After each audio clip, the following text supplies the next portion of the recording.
Hey, good evening, YouTube. Stephen Fleet here again. Hey, I wanted to further explore on one of the videos I posted earlier about this, basically a hybrid Dirichlet series I discovered some time ago. One interesting thing about it is that it predicts not only all your prime values, but also a lot of composite values within it. Now, it doesn't predict any prime values that are below 5, so it doesn't predict 2 and 3, but that's okay. What I wanted to do is zoom in on a case example here. Let's say, for example, x equals 35. When you go through this, your y value would equals 107. In this case, I kind of did it backwards. So I said y equals 107, then I figured out what x was. If you don't choose an x value that's a clean integer, like 33 or 34 or 35, then it can get kind of messy, and maybe you find yourself with some complex numbers, especially if you start with, say, a random y value, you may not get a clean x value. But anyways, just to keep it simple, we're going to go with this of x equals 35. Now, there are ways to predict the composite location. Here's an equation that I developed. And what it does is it predicts all the square values. So, for example, if you chose an x value of 8, you'll get 5 times 5 as your y value, so 25. If it was 16 or 40, then you get 7 squared, 11 squared, and so on. So all your square values of this hybrid Dirichlet series corresponds to this vector, which corresponds to this equation. Now, why that's interesting is that you can take, let's say, we chose our x value of 35. We set our x value to 35. We could do the quadratic formula, get kind of a messy equation, but for the most part, we already know what it's going to be, because if your x value is 35, you know it's going to be between these two values. So it's going to be really close to n equals 3. So this is n equals 1, n equals 2, n equals 3. So it's essentially n equals 3. What we're going to do is we're then going to take a sum of the different values. And let me explain a little bit more here. Is that when we go back and we look at some of our previous work, all of your composite values, which are multiples of 5, you see their x values are all in this one column. And then same thing with all your composites, which are multiples of 7, so like 16, 25, 16, and then 25 will be down here, 7 times 11. So there's a pattern between the different multiples of each of the value. So in this case, an interesting pattern that develops is for the 5s, it's you get in the first instance, it's 3 values for every 10, so 8 to 18, you get 1, 2, 3. You got to be very careful of fence post error here.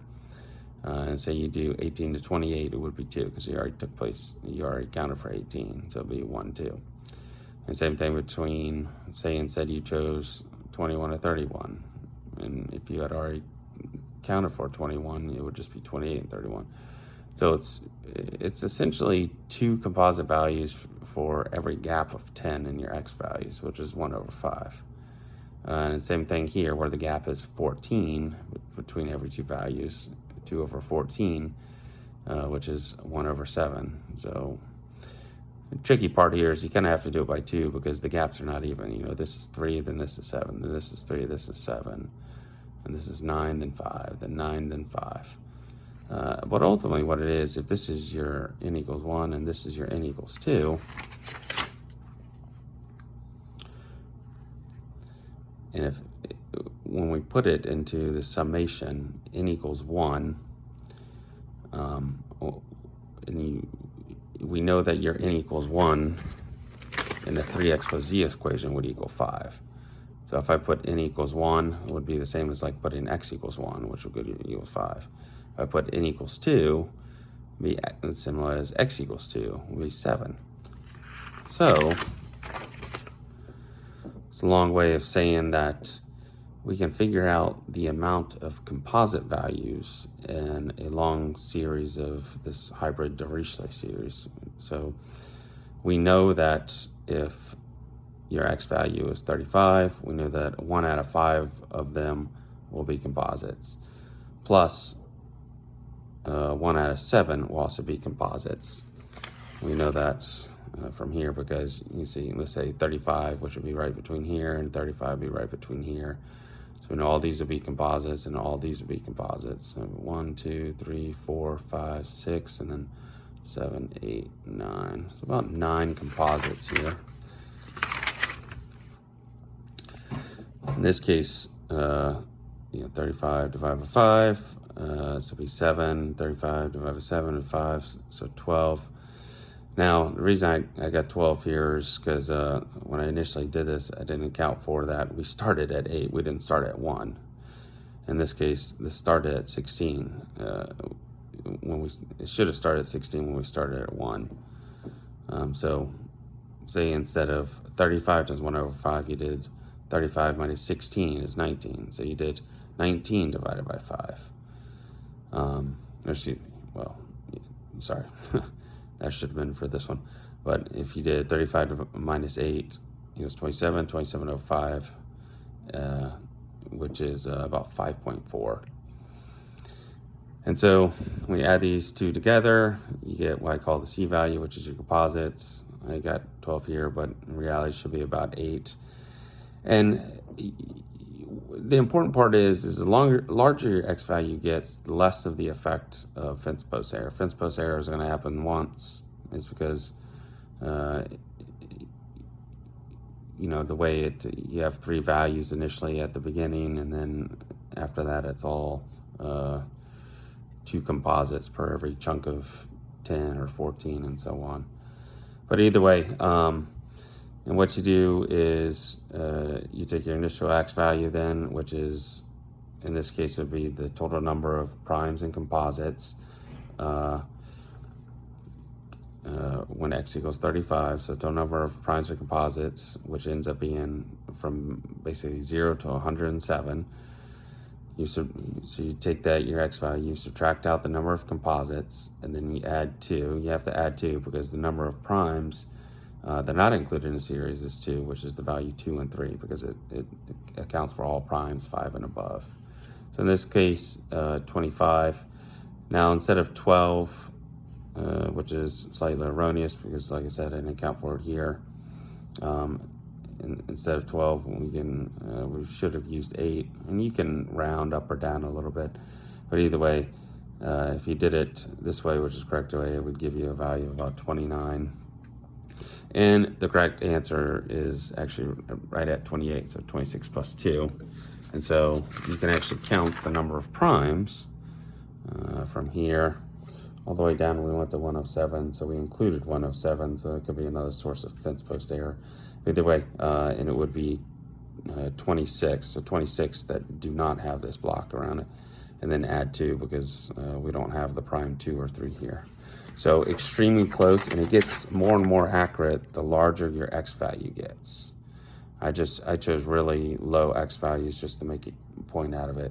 But the reason why this is so important is because in the prime number theorem, if you have a formula, a closed form formula that is equal to the prime number theorem without having to account for any error, so essentially your prime number theorem, prime number equation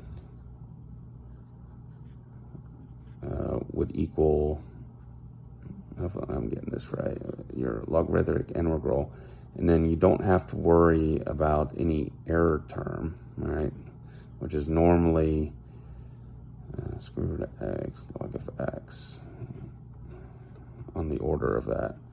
So if you don't have to worry about the error term, and you can predict this directly, even forget the logarithmic integral, if you just can predict your pi of x, which is not really pi, but it's bad notation that they use, but if you can predict the number of primes less than or equal to a certain number, you're getting rid of the error term. You don't even have the error term.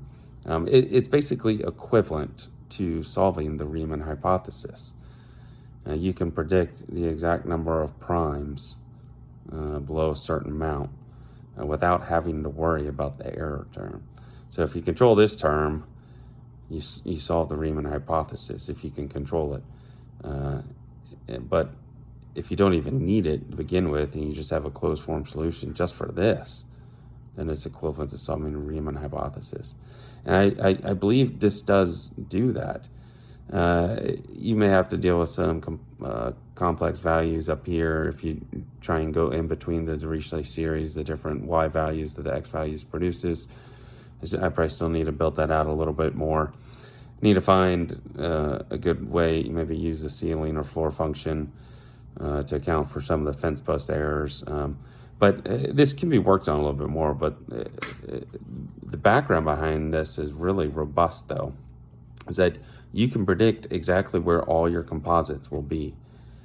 And in this series, it's either going to be a composite or a prime. And so if you know where all the composites are, well, then by exclusion, you automatically know where all the primes are going to be. So this may be a big ticket here for solving the Riemann hypothesis. It may very well just solve it by itself right now, and that's kind of where my mind is at. But help me get this video out. Hopefully you guys can kick it to some of the heavy hitters in the numerical and prime number world and some of the researchers. Okay, thanks. Bye.